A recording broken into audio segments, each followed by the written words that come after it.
Preservar a história do Tribunal de Contas? Essa é a proposta deste quadro especial de entrevistas. Membros e servidores compartilham conosco os principais fatos desde a criação da Corte de Contas. Aqui comigo a Procuradora de Contas, Lídia Leão Gonçalves. Muito obrigada pela presença, muito obrigada pela entrevista. Imagina, é um prazer. Conta pra gente como e quando se deu seu ingresso no Tribunal de Contas. O meu ingresso no Tribunal de Contas deu por meio de concurso público de provas e títulos realizado em 1990, o primeiro concurso que aqui houve. E já foi a sua chegada ao Tocantins? Não, cheguei em Tocantins em 1989, em Miracema, e quando eu cheguei eu fui para a Secretaria da Saúde que eu trabalhei. Então a senhora pôde acompanhar toda aquela movimentação do início lá em Miracema, a expectativa da construção da capital. Conta pra gente como era. Olha, quando eu cheguei em Miracema foi tudo muito novo para mim, né? Porque até então eu nunca tinha saído da casa dos meus pais e muitas novidades, mas muitas expectativas. Foi difícil porque a moradia em Miracema era difícil, né? Elas eram muito inadequadas, a alimentação era um pouco diferente da de Goiás também. Mas foi muito interessante, com muitas perspectivas e expectativas, né? Foi muito bom para mim. Desafios, mas também com muito gás, né? Muito fôlego. Gás, muito nova, né? E o que mais te marcou nesses anos de Tribunal de Contas? De 90, né? Do concurso público para cá. De 90. Olha, o crescimento das instituições, tanto do Ministério Público de Contas como do Tribunal de Contas, a evolução que a gente foi vendo, a informatização, hoje os processos eletrônicos, né? E o crescimento das instituições quanto um todo, tanto o Tribunal de Contas quanto o Ministério Público de Contas. E o que mais te marcou lá no início? Olha, no início foi a facilidade com que a gente fazia as amizades, que veio todo mundo de fora, todo mundo muito carente afetivamente, então era muito fácil de fazer amizade, a gente se apegava muito rapidamente uns aos outros. Então foi um momento muito bom e muita expectativa de independência funcional, independência financeira, né, amadurecimento, tudo isso foi um todo que realmente veio só a acrescentar na nossa vida. E a gente aproveita para perguntar qual é o papel do Ministério Público junto ao Tribunal de Contas. Então, o papel do Ministério Público junto ao Tribunal de Contas é de guarda da lei e fiscal de sua execução. De custos legis, né? O Ministério Público se consolidou com a Constituição Federal de 1988, que em seu artigo 130 concedeu aos membros do Ministério Público de Contas os mesmos direitos, vedações e formas de investidura do Ministério Público Comum. E isso constitui os meios assecuratórios para o eficaz e correto exercício de nossas atribuições.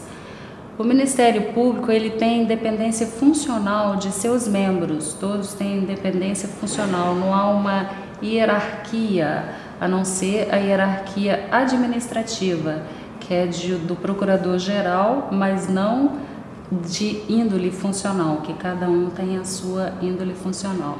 E é também dever do Ministério Público assegurar o patrimônio público, né, na adequação da defesa dos direitos patrimoniais dos indivíduos, né, o Estado democrático, os direitos individuais e sociais. Então, o Ministério Público fiscaliza isso para que esse recurso seja repassado de uma forma adequada para toda a sociedade. Agora, aqui dentro do Tribunal de Contas, todos os processos passam pelo Ministério Público? Todos os processos tem falas do Ministério Público, em todos os processos dirigidos ao Tribunal. Sempre tem os pareceres, né? Os pareceres dos jurisdicionados. E a senhora é a atual Procuradora-Geral de Contas, com mandato 2014 e 2015. O que já é possível adiantar de resultados deste primeiro ano de gestão? Então, eu primo por uma gestão compartilhada, eu tenho feito um rodízio entre os procuradores para que eles participem das sessões das câmaras. Pela primeira vez, o Ministério Público introduziu uma dotação orçamentária no orçamento do Tribunal, uma verba específica para o Ministério Público de Contas. Tem um site, né? O que também site, recentemente... isso. Foi implantado recentemente o site do Ministério Público de Contas.to, que também é uma inovação que tem vários estados que também já implantaram. E os desafios estão sempre aí constantes e a gente espera poder fazer muito mais. Eu ia perguntar exatamente isso. Quais os desafios que vêm pela frente? Olha, os desafios realmente são muitos, principalmente uma independência financeira e administrativa, que é uma luta da Associação Nacional do Ministério Público de Contas. Alguns estados já têm, nós ainda não temos, porque ainda não está definido constitucionalmente, mas eu espero que isso seja resolvido brevemente e fortalecer o Ministério Público de Contas. Agora, doutora Lídia, ao longo desses anos, né, quais foram as mudanças mais significativas que a senhora pôde perceber no Tribunal de Contas como um todo?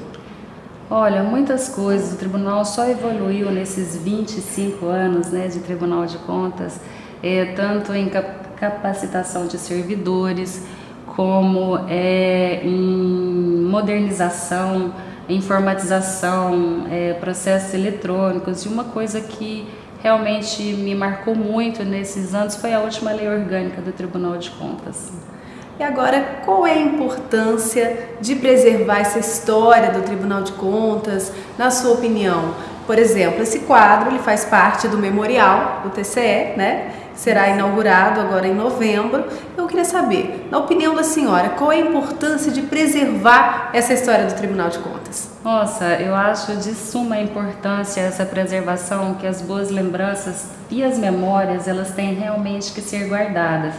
Para quê? Para que as outras pessoas que não participaram desse processo, elas possam vivenciá-lo, ver o que aconteceu, e também em relação à própria pesquisa, informação, eventos culturais que podem ser vistos, pode servir para bastante coisa. E as memórias têm que ser guardadas realmente, né? Aliás, como disse o neurocientista cognitivo Michael Gazzaniga, tudo na vida é memória, exceto a fina camada do presente. Nossa, para parar para pensar mesmo, refletir, né? Agora, uma última pergunta. Lembrando dos acontecimentos, lembrando do início, da saudade lá do início em Miracema, dos primeiros anos aqui em Palmas? Olha, sim. Foi uma fase muito gostosa, apesar de todas as dificuldades por que nós passamos, porque, como eu disse antes, as amizades, as pessoas eram muito afetivas, muito chegadas, e todas aquelas dificuldades, mas todo mundo sempre muito junto. Eu fiz grandes amizades aqui, fui acolhida por muitos amigos, exemplo da minha amiga procuradora Raquel, do meu amigo Zailon, dos procuradores que por aqui já passaram e hoje já se aposentaram, o doutor Joaquim, a doutora Socorro, o doutor Varanda, que foram todos grandes mestres. Então, eu só tenho a agradecer, amo muito Tocantins, fui muito feliz da minha vinda para cá e principalmente para o Tribunal de Contas. Que bom, mais uma vez, muito obrigada pela entrevista. Não por isso, foi um prazer participar.